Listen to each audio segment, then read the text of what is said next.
Mga ka-loan, ilang beses nyo na bang nasabi na, last loan ko na to? Tapos, after lang ng isang linggo, last na talaga this time. Tapos, after ng isang buwan, promise, huling-huli na talaga to. Hindi na ako maglo-loan. Pero heto ka ngayon, ka-loan, nanonood na naman ng video tungkol sa loan application. Anyway, di naman yun masama. Nakakabuti pa nga yan, nagkakaroon tayo ng ideya at nakakaiwas tayo sa mga dapat nating iwasan. Mga ka-loan, kung gusto nyo umiwas sa mga loan application na parang yung ex nyo na sobrang toxic, yung araw-araw kang hinahanap, araw-araw kang mini-message, at binibigyan ng stress, ang video na to ay para sa'yo.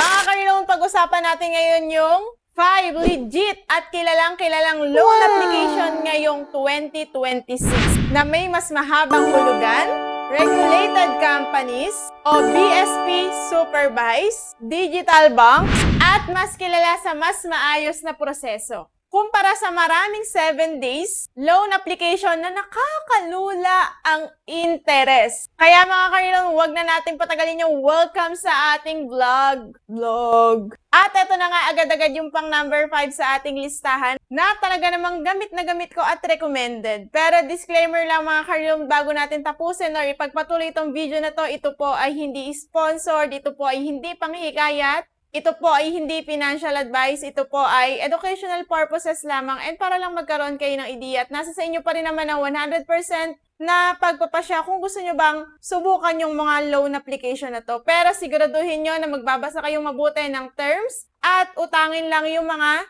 kaya ninyong bayaran. So mga ka-loan, eto na nga yung number 5 natin ay yung BillEase. Yes, kung may hahalin tulad nga natin mga ka-loan, ang loan application sa mga estudyante, etong si BillEase talaga yung first honor. Tahimik lang pero maraming gumagamit. Kasali sa top. At ito nga yung mga pros natin kay BillEase. Meron siyang mga hulugan na pwedeng bayaran talaga ng monthly. Maraming users yung gumagamit ito para sa mga emergency expenses at ako damandama ko talaga yan mga ka-loan. Nung inoferan niya ako ng 4,000 ay nagamit ko yun agad pagkatapos ay nabayaran ko siya after nun na-opera niya ulit ako ng mas malaki na 7,000. Then nangailangan ulit ako sobrang bilis lang ulit at na-reloan ko ulit yung 7,000 na yun. At syempre mga ka-loan, etong BillEase ay madaling gamitin at kilalang kilala siya sa flexible repayment option. At syempre, pwede nga siya sa mga buy now, pay later. Kung wala kayong pang-cash dyan, ayan, pwede yung si BillEase. At syempre, kung meron tayong pros mga ka-loan, meron tayong cons dito kay BillEase. Syempre, hindi naman lahat ay na-approve dito.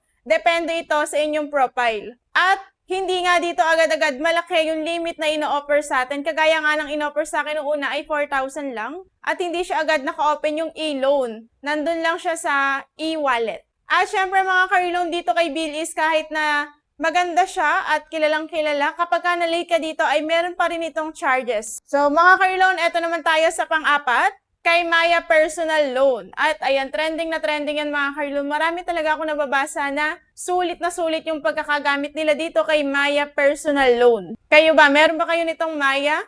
Eto kasing Maya na to mga ka-loan, yung halos lahat ng may cellphone ay kilalang kilala itong application na to. Ka-loan, kung meron kang Maya account, malaki ang posibilidad na makita mo yung mga loan offers nila. At mga ka-loan, eto nga yung pros natin kay Maya, kilalang digital bank ecosystem. Syempre, pwede ring hulugan ng ilang buwan, not 7 days. At diretso na sa Maya wallet ang inyong disbursement, hindi ka nagagamit ng iba pang e-wallet or ng bank. At syempre mga ka-loan, madali lang ding mag-monitor ng bayarin dito kay Maya. At yung cons naman natin dito kay Maya ay hindi nga lahat merong access. At magkakaiba rin yung offer kada user.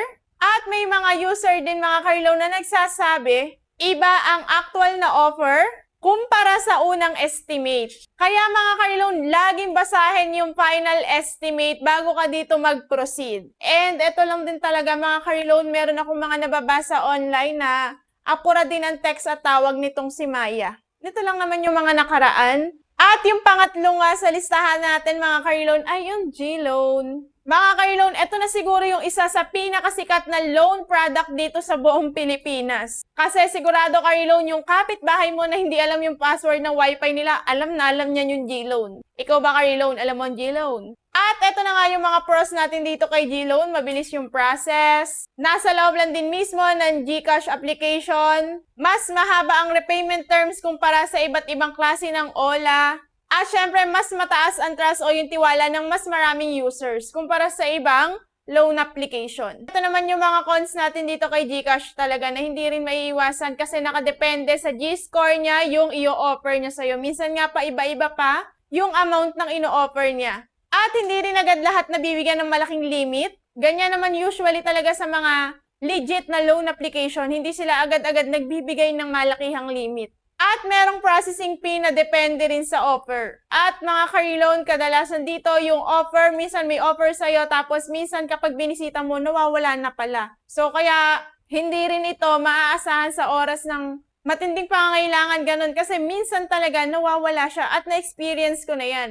Ayoko siyang galawin kasi inaasa ko siya sa for emergency pero nung oras na talaga na kailangan ko siyang i-withdraw, ay wala na pala yung offer niya sa akin. So kailangan ko pa ulit mag-antay ng pag-notif sa akin ni GCash kung kailan ulit babalik. At kahit nga minsan may ongoing tayong loans dito tapos may natitira pa tayong balance, minsan hindi na yun pinapa-loan ni GLoan. Yun lang din talaga yung ayoko dito kay GLoan. At mga ka-reloan, eto naman yung top 2 sa listahan natin.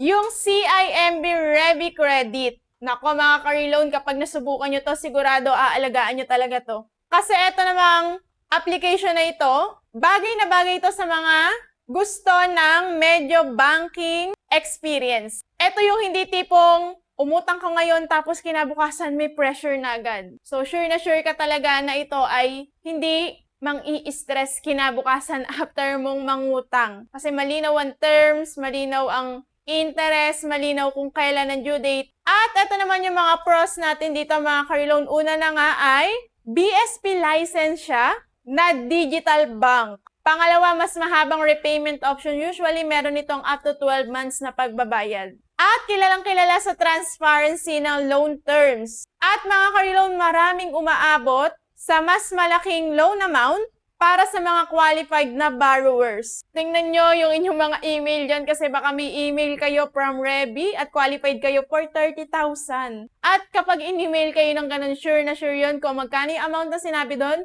yun yung makikita nyo. Pero eto naman yung mga cons natin dito mga ka-reloan. Unang-una na nga ay mas mahigpit ito sa approval. At kailangan talaga maayos ang profile at mga requirements na isasubmit mo dito. At mga ka-reloan, hindi nga ito instant para sa lahat. So mga ka-reloan, yung top 1 naman sa listahan natin ay yung Tonic Quick Loan. Maraming mga loan rankings ngayon mga ka-reloan ngayon 2026 ang naglalagay dito bilang isa sa pinakaligtas at pinakakilalang digital lending option sa Pilipinas. Ayon lamang po yan sa research ng mga ka-reloan. At syempre mga ka-reloan, eto na yung ating pros dito, BSP, Licensed Digital Bank, mahabang repayment term, mas malinaw yung loan breakdown, at kilala talaga sa digital banking at lending services. At mga ka-reloan, bagay na bagay nga ito sa ating mga gustong makaiwas sa mga 7 days na repayment terms. At ito naman yung mga cons natin dito mga ka-reloan at hindi lahat na-approve. At maaaring mangailangan ng additional verification at nakadepende rin sa inyong profile ang interest at loan amount. So yun lang mga ka-reloan yung ating top 5 na legit na loan application ngayon 2026. Meron ba kayo niyan mga ka-reloan? So kung kayo ay nag-uumpisa pa lang na mangutang sa loan application, much better na dito kayo magsimula sa mga ito, sa mga legit talaga, kilalang legit talaga. Mga ka-reloan, ito lang yung bonus tip para sa ating lahat. Kung naghahanap kayo ng mga loan application, huwag nyo lang tingnan yung magkano yung pwede kong mahiram dito. Siyempre mga ka-reloan, tingnan nyo ring maigay kung magkano ba yung matatanggap nyo dito. Magkano yung babayaran? Ilang buwan yung terms? May processing fee ba? SEC registered ba or BSP supervised ba? Kasi mga ka-reloan, ito yung totoo eh. Minsan sobrang saya na natin sa approve ka. Tapos pagtingin mo sa repayment schedule or sa repayment terms, ikaw na yung biglang hindi masaya. So yun nga mga ka-reloan, lagi yung tandaan, yung pinakamurang loan ay yung hindi mo kailangang utangin. Kung emergency lang mga ka-reloan, gamitin ng tama. Kung luho lang, baka mas magandang idagdag muna yan sa cart natin kaysa idagdag sa utang. So mga ka-reloan, kung nakatulong sa inyo itong video natin, please like naman dyan. At mag-comment ka na rin kung meron ka bang experience sa top 5 legit loan application na to. And mag-comment ka na rin kung meron ka pa bang gustong ipa-review at dali-dali nating re-reviewin yan. At kung hindi pa kayo nakasubscribe ay mag-subscribe na kayo and hit the notification bell para lagi kayong updated sa mga uploads natin. So yun lang mga ka-reloan, approve nga kayo sa loan, pero approve ba sa budget natin yan? Thank you for watching and see you on my next videos. Sana ay makaahon na tayong lahat sa pagkakautang and iwasan natin yung tapal-tapal system. God bless you all. Bye!